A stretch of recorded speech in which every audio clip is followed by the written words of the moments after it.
आज की दुनिया में मानव असमानता एक बहुत गंभीर समस्या है और ये समस्या हमारे अपने देश में भी हर जगह पाई जाती है। झूठे आधारों पर मानवों को बांटा गया है, जैसे जन्म, वंश और कुल, रंग रूप, भाषा, क्षेत्र।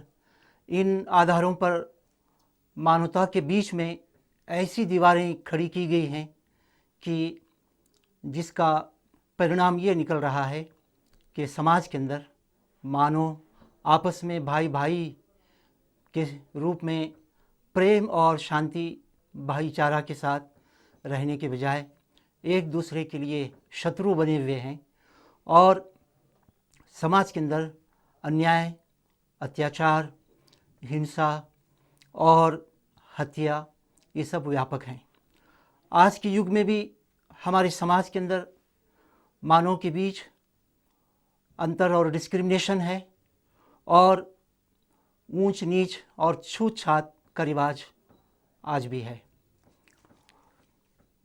प्राचीन काल में प्रसिद्ध बुद्धिजीवी अरिस्टोटल ने कहा था कि कुछ लोग गुलाम ही पैदा होते हैं, दास बनकर ही पैदा होते हैं और उनका जीवन एक दास के तौर पर ही गुजरना चाहिए। इसी तरह प्रकार हम देखते हैं कि प्राचीन काल में भारत हो या अरब देश हो या पश्चिमी यूरोपीय देश हो, हर जगह मानव को अनेक वर्गों में बांटा गया था, जैसे आका और दास, राजा और प्रजा, मालिक और गुलाम, अमीर और गरीब, काले और गोरे। इस तरह से अनेक वर्गों में बांटा गया था। आज के युग में हम देख रहे हैं कि राष्ट्रीय और अंतर्राष्ट्रीय स्तर पर बहुत सारे ऑर्गेनाइजेशंस और मानव अधिकार की संस्थाएं और आयोग और एजेंसियां काम कर रही हैं कि मानव के बीच में जो दीवारें बनाई गई हैं, बनावटी दीवारें, उनको ढा दिया जाए और सारे मानव को समानता और भाईचारा में लाया जाए, लेकिन वो सफल नहीं हो रही है। और मानव समानता, उसके आधार पर मानव एकता और भाईचारा आज भी एक सपना है। प्रश्न ये है कि क्या इतिहास में कभी मानव समानता और भाईचारा स्थापित हुआ है और क्या ये संभव है कि मानव को बांटने वाली ये झूठी दीवारें सब ढा दी जाएं और इनकी जगह पर मानव के अंदर समानता भी आए और एकता भी आए, भाईचारा भी आए। ये बात तो हम सब के मानने की है कि हम सब का सृष्टिकर्ता, क्रिएटर, अल्लाह, ईश्वर, वो अकेला ही हम सब का मालिक है, पालनहार है और हम सब का शासक है। उसकी दृष्टि में मनुष्य पूरी सृष्टि में अनुपम है और उसे ऊंचा स्थान प्रदान किया है और अल्लाह की दृष्टि में सारे मानव बराबर हैं। मनुष्य होने के नाते कोई छोटा बड़ा, ऊंच नीच उसकी दृष्टि में नहीं है। इतिहास में एक ऐसा युग भी हमें मिलता है जब मानव समानता और एक आदर्श समाज की स्थापना हुई थी। ये हमारे लिए खुशी की बात है कि उस समाज के स्थापना में जो आदर्श समाज के लिए जो भी नियम और सिद्धांत और जो शिक्षाएं उपयोग की गई थी, वो इतिहास के रिकॉर्ड में आज भी सुरक्षित हैं। हम उनसे लाभ उठा सकते हैं और उस सपने को, मानव समानता के, उसे हम पूरा कर सकते हैं।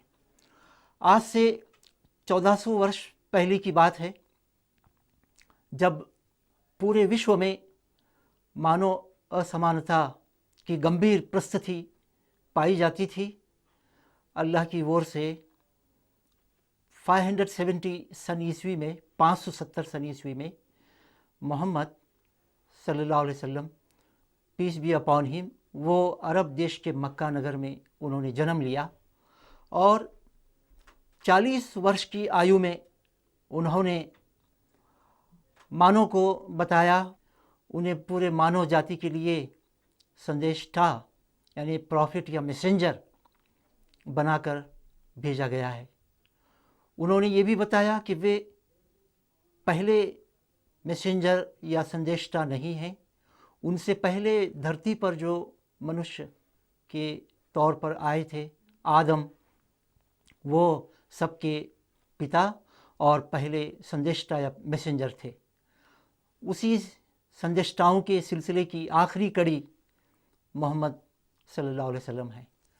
तो उन्होंने 23 वर्षों में अल्लाह की संदेश और शिक्षा और उसके मार्गदर्शन को मानव के सामने पेश किया और उसी के आधार पर उन्होंने एक मानव समाज, बराबरी वाला समाज, जहाँ न्याय, शांति, प्रगति और कल्याणकारी समाज निर्माण करके दिखाया। उन्होंने मानव समानता के संबंध में बताया कि संपूर्ण ब्रह्मांड का एक ही निर्माता, रचयिता और सृष्टिकर्ता है, वही सबका एक ही और अकेला मालिक है और सारी मानव जाति एक माता पिता की संतान है। जन्म, वंश और कुल, रंग रूप और भाषा और क्षेत्र के आधार पर कोई छोटा बड़ा नहीं है। ये सब मनुष्य के हाथ में है ही नहीं कि वो किस परिवार में जन्म ले, किस रंग रूप को साथ लेकर आए और किस भाषा को वो बोलेगा और किस वंश में या कुल में उसका जन्म होगा। ये सब अल्लाह के हाथ में है। मोहम्मद सल्लल्लाहु अलैहि वसल्लम ने बताया कि ये सब मनुष्य के बीच में श्रेष्ठता के आधार नहीं हैं, ये तो अल्लाह के चिन्ह हैं, सिंबल्स हैं, निशानियाँ हैं। कुरान में इस बारे में बताया गया, या अय्युहन्नासु इन्ना खलक़नाकुम मिन ज़करिन व उन्सा वजअलनाकुम शुऊबन व क़बाइल लितआरफ़ू इन्न अक्रमकुम इंदल्लाहि अत्क़ाकुम। बताया गया कि ऐ मानो, ओ मैनकाइंड, हमने तुमको एक पुरुष और स्त्री से पैदा किया है और तुम सब उसी एक पुरुष और स्त्री की संतान हो। तुम्हारे बीच में जो परिवार, कबीला और वंश या कुल है, ये केवल परस्पर परिचय के लिए है, एक दूसरे को जानने पहचानने के लिए है। इसके आधार पर तुम छोटे बड़े नहीं हो, ऊंच नीच नहीं हो। और तुम में अल्लाह की दृष्टि में सबसे बढ़कर श्रेष्ठता उसे है जो अल्लाह पर ईमान रखता है, आस्था रखता है, उसके आदेश को मानता है और उसके दिए हुए मार्गदर्शन पर चलता है। उसका मार्गदर्शन उसके संदेष्टा और अंतिम संदेष्टा या मैसेंजर मोहम्मद पैगंबर के द्वारा मानव को मिला है।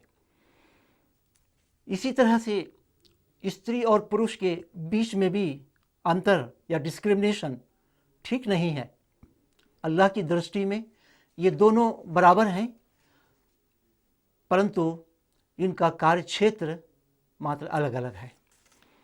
जितनी सृष्टि विश्व में पाई जाती है वो सब मानव की सेवा में लगी हुई है। वो जीवन कैसे व्यतीत करे, उसका उत्तर इस प्रश्न का जीवनदाता ही दे सकता है।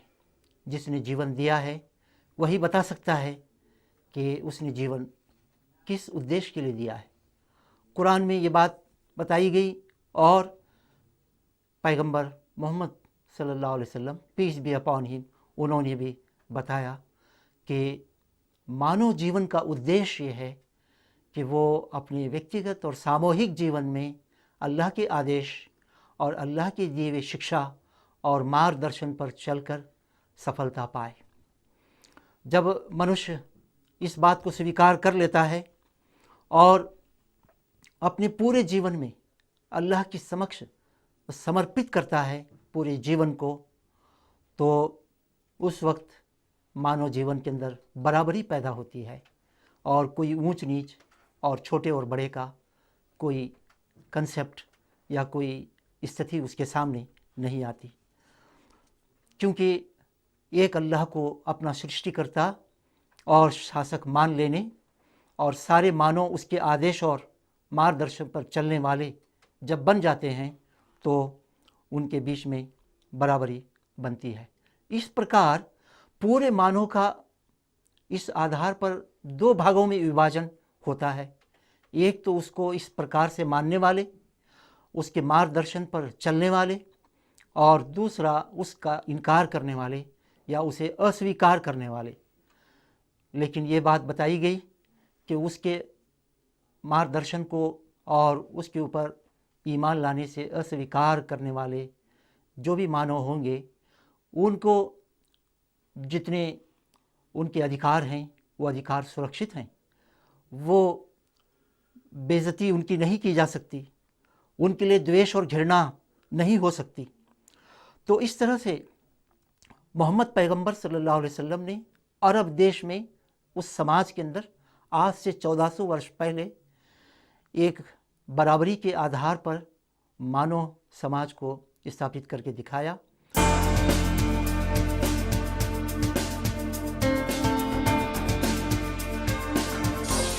जब धर्म नहीं होता तो होता है अधर्म और बिखर जाता है समाज अनेक टुकड़ों में। इन टुकड़ों को करना है एकजुट ताकि आम हो एकता और अखंडता का संदेश। लॉग इन करें www.islamic-videos.com। ये बहुभाषीय वेबसाइट दूर कर देगी हर संदेह को, ढा देगी भ्रांति और गलतफहमी की हर दीवार। जाने पहचाने चेहरे खोलेंगे ये राज, इस्लाम, शांति और अमन का पैगाम। लॉग इन करें www.islamic-videos.com।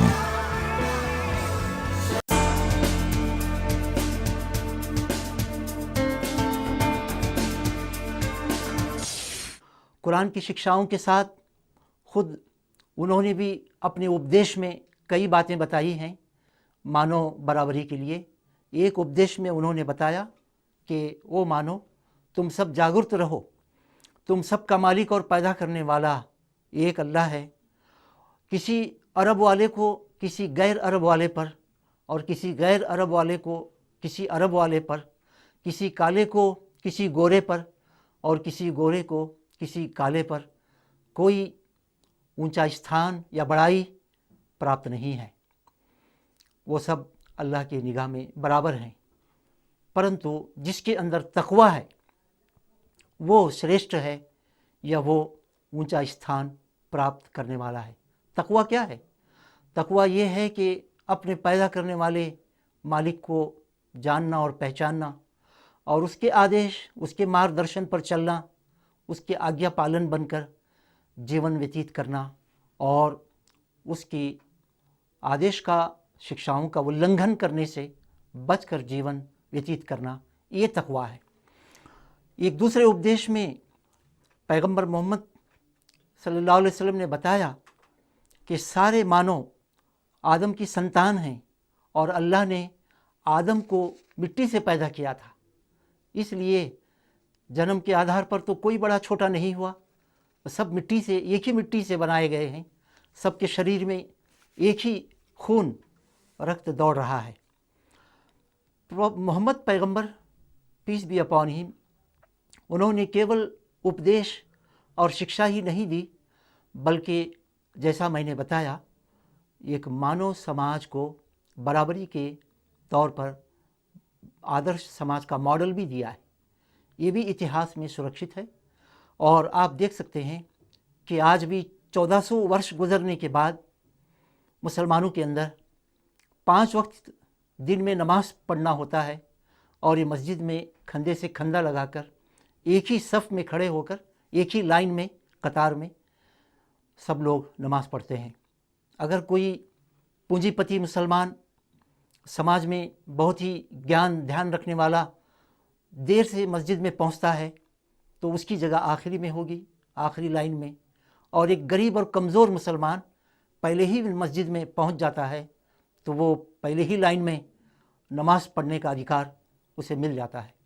ऐसे ही जुमा के दिन यानी फ्राइडे के दिन जो नमाज़ पढ़ी जाती है उसमें बहुत बड़ी संख्या में मुसलमान जमा होकर नमाज़ पढ़ते हैं।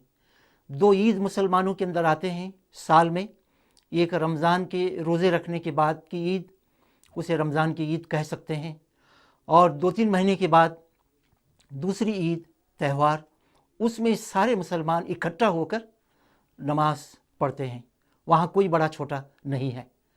और इसका सबसे बड़ा उदाहरण मानो बराबरी का, हम हज यात्रा के शुभ अवसर पर मुसलमान अलग अलग देश, अलग अलग परिवार और वंश और अलग अलग कुल, रंग रूप और भाषा लेकर वहाँ पहुँचते हैं।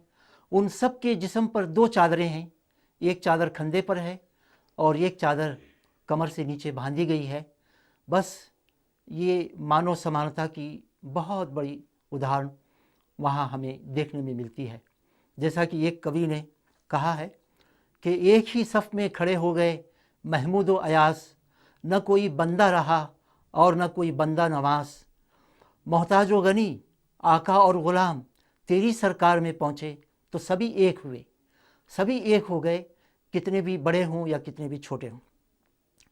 इस तरह से इतिहास के अंदर ये संभव हुआ कि मानव बराबरी स्थापित की जाए और इसके आधार पर एक यूनिवर्सल ब्रदरहुड का सपना पूरा हुआ। मोहम्मद पैगंबर सल्लल्लाहु अलैहि वसल्लम को ये सफलता कैसे मिली? ये सफलता के लिए 2 आधार बने। एक तो अल्लाह पर ईमान या अल्लाह पर आस्था, दृढ़ विश्वास कि उसके आदेश और उसकी शिक्षा और उसके मार्गदर्शन पर चलना है, उसका उल्लंघन हम नहीं कर सकते, हम सब उसके दास हैं। और दूसरा बड़ा आधार ये था कि सारे मानव मृत्यु के बाद जब जीवन में अल्लाह के आगे हाजिर किए जाएंगे, वहाँ उन सब को वहाँ अपने कर्मों का पूछताछ और हिसाब उनको देना है। दूसरा आधार जिस पर मानव समानता स्थापित की गई वो कर्मों की पूछताछ और मृत्यु के बाद सदा के जीवन में अल्लाह के आगे उसके सामने हाजिर होकर पूरे कर्मों का हिसाब देना। मोहम्मद सल्लल्लाहु अलैहि वसल्लम ने ये बताया कि जो भी मानव असमानता को लेकर किसी दूसरे पर अन्याय, अत्याचार और किसी की हत्या और शोषण करेंगे, वे पारलौकिक जीवन में बच नहीं सकेंगे। यहाँ अगर वो बच भी जाएं तो वहाँ बच नहीं सकेंगे, उनको दंड और वहाँ सज़ा मिलेगी।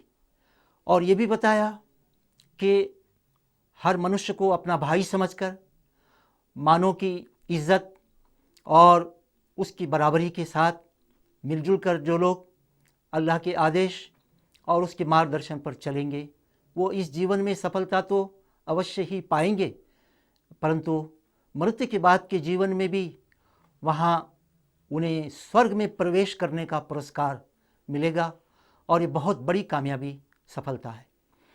इसके साथ साथ मोहम्मद सल्लल्लाहु अलैहि वसल्लम ने बताया कि हर मनुष्य की इज़्ज़त और उसको सम्मान, उसका आदर करना चाहिए।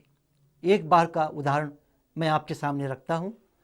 आप अपने अनुयायियों के साथ बैठे हुए हैं, आपके सामने एक अर्थी, एक जनाजा यहूदी का सामने निकला। मोहम्मद सल्लल्लाहु अलैहि वसल्लम खड़े हो गए। आपके अनुयायियों ने कहा कि आप क्यों खड़े हो गए, ये अर्थी या जनाजा तो एक यहूदी का है। तो मोहम्मद सल्लल्लाहु अलैहि वसल्लम ने जवाब में बताया कि क्या ये इंसान का जनाजा नहीं था, इंसान की अर्थी नहीं थी, तो आपने ये आदर दिया और इससे ये शिक्षा दी। आपने ये बताया कि हर मनुष्य वो आदर और इज़्ज़त और सम्मान के लायक है, चाहे उसका उसकी भाषा, उसका धर्म और उसकी क्षेत्र और उसका जन्म कहीं भी हुआ हो। अब मैं अंत में चंद उदाहरण देकर अपनी बात को समाप्त कर रहा हूँ।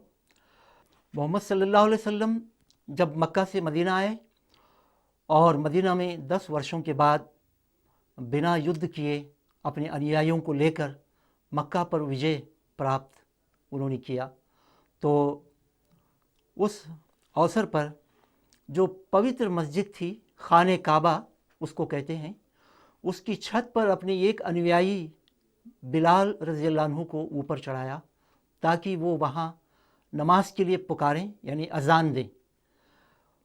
आज से 1400 वर्ष पहले मक्का के उस समाज में कोई सोच भी नहीं सकता था कि एक दास अनुयायी बिलाल, उनको काबा की छत पर चढ़ने की अनुमति मिलेगी, क्योंकि कोई दास उस युग में काबा की छत पर चढ़ने की अनुमति नहीं रखता था। तो ये एक अद्भुत उदाहरण मोहम्मद सल्लल्लाहु अलैहि वसल्लम ने दिया और इसे आपने दुनिया के मानव के सामने बताया।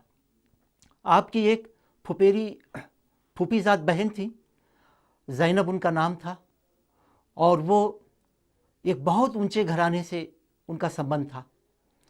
तो प्रॉफिट मोहम्मद सल्लल्लाहु अलैहि वसल्लम ने उनका विवाह एक दास हज़रत ज़ैद रज़ियल्लाहु अन्हु से किया, और उस काल में, उस युग में कोई सोच भी नहीं सकता था कि इतने ऊंचे घराने की एक स्त्री का विवाह किसी दास के साथ में हो सकता है।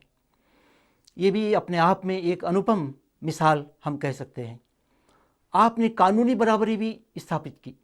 देखिए, एक बार ऐसा हुआ कि एक ऊंचे घराने की महिला ने चोरी की, और जब ये अपराध सिद्ध हो गया, प्रमाणित हुआ, तो मोहम्मद सल्लल्लाहु अलैहि वसल्लम ने उस स्त्री को, महिला को दंड देने का इरादा किया। बहुत ऊंचे घराने की थी, इसीलिए सिफारिश की गई कि आप ऐसा न करें, इससे बड़ा अपमान होगा, इस महिला को छोड़ दें। इस पर मोहम्मद सल्लल्लाहु अलैहि वसल्लम बहुत नाराज़ हुए और उन्होंने कहा, खुदा की कसम, अगर मेरी बेटी फ़ातिमा ऐसा अपराध करती तो मैं उसे भी सज़ा देता और उसे भी ऐसा नहीं छोड़ सकता। तुम जानते हो कि तुमसे पहले जो समुदाय थे उसमें ऊंचे वर्ग के लोग जब अपराध करते तो उनको छोड़ दिया जाता था। इस तरह की कमज़ोरी या इस तरह के पाप ने उन समुदाय को बर्बाद कर दिया, सर्वनाश कर दिया। भाइयों और मित्रों, मेरे विचार यहाँ समाप्त हो रहे हैं।